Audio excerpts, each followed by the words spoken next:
Fala, investidores, agricultor financeiro na área. Hoje, pessoal, a gente vai falar de Usiminas, código de negociação em bolsa Usim 3 e Usim 4, empresa que é listada no nível 1 de governança corporativa. Quem está comprando, saiba que você está comprando uma ação aí que não tem tag along nas preferenciais e as ordinárias aí tem um tag along de 80%, tá? Ou seja, caso resolvam fechar o capital aí da companhia, né? Quem está comprado aí nas preferenciais não vai ter referência nenhum de quanto receberia aí por suas ações, tá? Então isso é um risco à parte. Lembrando que dificilmente eu acredito que essa empresa fecharia capital. E Usiminas, eu tenho um amigo, tá? Eu tenho um conhecido que praticamente mudou de vida de 2015 para cá, tá? Ele comprou, ele acreditou na tese de Usiminas, o investimento em Usiminas, na época que ela era negociada a 80 centavos, 70 centavos, R$1, e aportou uma grande quantidade, tá? Se eu não me engano, mais de 100 mil reais na época. E, cara, o dinheiro dele teve uma rentabilidade aí de 10 vezes, tá? Ou seja, ele saiu de uma posição lá de uma pessoa que tinha lá 200 mil reais para uma pessoa que ficou praticamente com um patrimônio de 1 milhão dentro de 5, 6 anos, tá? Ou seja, ele teve aí uma baita de uma rentabilidade, tá? Tirando ele, não tem nenhum outro caso, assim, de sucesso de amigos meus na Bolsa de Valores, só quem correu mais riscos mesmo. Pessoal, lembrando que isso aqui a gente vai fazer uma análise aqui no papel, isso não configura aqui compra nem venda de ativos, tá? A recomendação. E lembrando que hoje é o vídeo número 290 da série Escaneando Ações da Bolsa, que a gente está aqui analisando uma a uma as mais de 400 ações que tem na B3.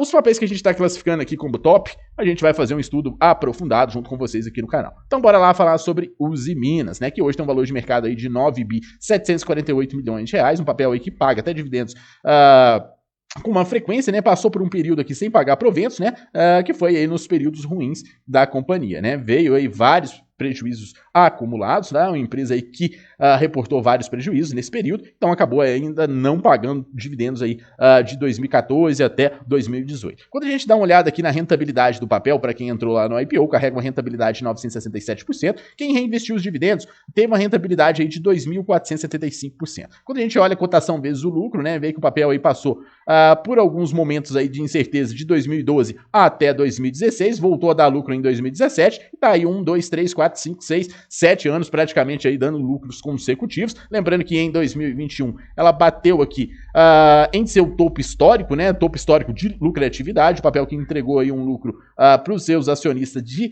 10 bilhões de reais. Já a cotação subiu muito, tá? Mas meio que não acompanhou o lucro, acabou dando uma diferença aqui. Por quê? Porque o mercado já precificava a ciclicidade aí do papel, né? O papel acabou, o mercado acabou já interpretando que 2022 e 2023 não seria um bom ano aí para economia, então refletindo diretamente aí na cotação do papel. Mas mesmo assim, o lucro caiu, mas a cotação aí caiu bem mais aí do que a lucratividade da empresa, né? Hoje é um papel que trade aí 6 vezes a relação preço-lucro, né? Um papel que quem está comprando hoje, se o controlador falou assim, vou distribuir 100% do lucro dos próximos 6 anos, o investidor tem aí o seu investimento de volta, né? Lógico, lembrando, com a relação do lucro atual. Quando a gente dá uma olhada aqui na receita do papel, meio que a receita ficou um bom tempo sem sair do lugar, né? Veio sair mesmo do lugar aí no ano de 2021 e 2022 se manteve. Já em 2022 o lucro foi bem menor aí em relação a 2021. A margem líquida do papel hoje é de 4%.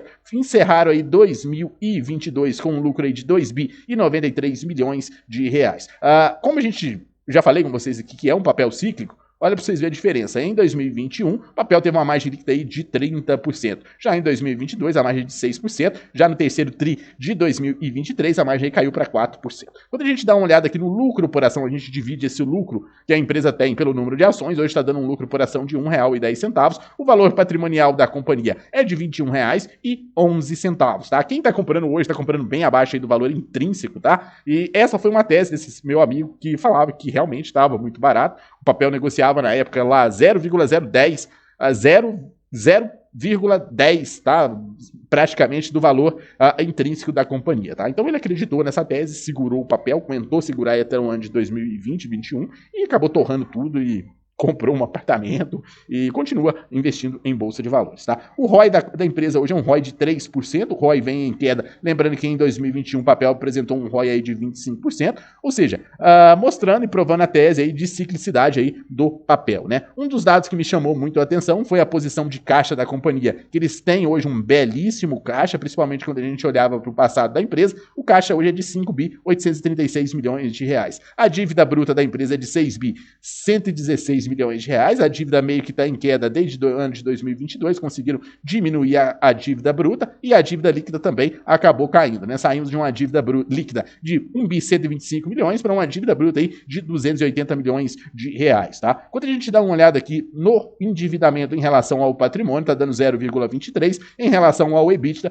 0,10. Ou seja, a empresa aí que está trabalhando praticamente desalavancada, tá? A empresa que tem mostrando que seu patrimônio vem crescendo aí nos 3 últimos anos, tá? Então, um ponto positivo, né? Que a gente teve um crescimento forte de 2002 até 2010, mas meio que de 2010 a empresa não saiu do lugar, voltou mesmo a crescer o patrimônio, controlar o endividamento desde o ano aí de 2020 e 2021. Quando a gente dá uma olhada aqui no caixa da companhia, nos recebíveis da empresa, temos aqui 3 bi 538 milhões de reais de recebíveis, tá? E um estoque aqui, um baita de um estoque de 9 bilhões 864 milhões de reais. Pessoal, empresa interessante, tá? A gente tem aqui como controlador o BlackRock, a gente também tem o senhor Lírio Parisotto aqui como um dos principais acionistas da empresa, e é uma empresa que tem um problema, sim, de governança corporativa, mas é uma empresa aí que negocia abaixo do valor patrimonial, é uma empresa que quem entra nela já entra sabendo do ciclo, né? Então, digamos que você hoje queira comprar Usiminas, tá? Vou montar uma posição em Usiminas. Cara, não monta essa posição de uma vez, vai montando aos poucos, por quê? Porque a gente não sabe o futuro da economia, se a gente soubesse, provavelmente você não estaria vendo esse vídeo aqui, e eu acho que sempre vai ter boas oportunidades na Bolsa de Valores, e eu jamais colocaria muito dinheiro em um aporte só em um tipo de empresa dessa, tá? Então isso aqui dá prazo, tá? A gente consegue montar uma posição boa, dependendo do período que a gente pegar. Eu acho que esse ciclo ainda, ele não se inverteu, tá? Possivelmente, a gente vai ter aí mais uns 2, 3 anos aí de uma recessão, de uma taxa de juros, não só no Brasil, mas no mundo também, bem alta, tá? Bem espichada, travando aí o preço dos ativos aí da economia real, que são Usiminas, Vale, Gerdau, entre outros tipos de ativos, né? Pessoal, o vídeo de hoje é só esse, um grande abraço a todos que assistiram até aqui, vou dar a minha classificação para o papel, tá? Eu vou classificar ele aqui como top, mesmo tendo a governança corporativa um pouco ruim, tá? Mas é um papel que negocia bem abaixo aí do seu valor intrínseco, tá? O seu valor de patrimônio, um endividamento hiper mega controlado, bem diferente aí do passado, ano de 2014, 2015, 2016 aí para a empresa. Próxima ação a ser analisada é a Valizona, né? Outra baita de uma empresa aí com uma boa governança corporativa. Um grande abraço a todos e bons investimentos.